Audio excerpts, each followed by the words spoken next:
50,000 বছর নামাজ পড়লে জান্নাতে যাইবো এরকম দলিল কেউ দেয়া পারবো? বাবা শাহালি যদি আমাকে জাহান্নামে নেয়, আমরা জাহান্নামেই যাবো। আপনারা আল্লাহর গোলামি করে জান্নাতে যান, আমরা যাবো না, আমরা শাহালির লগে থাকুম। যারা আল্লাহর গোলামি করে এরা যায় দেখেন গা মানুষের কাছে বাসে টাকা চায়। নামাজি জান্নাতে যাইবো না, পবিত্র নব জান্নাতে যাইবো। আমরা উসিলা ছাড়া কোনো কিছু বিশ্বাস করি না। আমরা চামু বাবা শাহালির কাছে, শাহালি আমাকে উসিলা, বাবা শাহালি আমাকে উসিলা। বাবা শাহালি যদি আমাকে জাহান্নামে নেয়, আমরা জাহান্নামেই যাবো।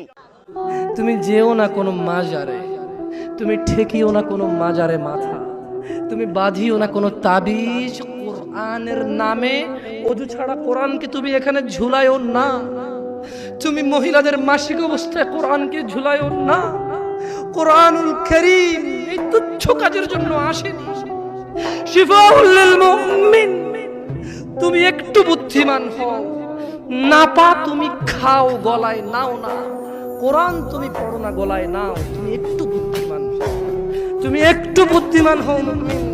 তোমার এখানে যদি সূরা ইয়াসিন থাকে, তোমার এখানে যদি সূরা ইয়াসিন থাকে, তুমি বোঝো তুমি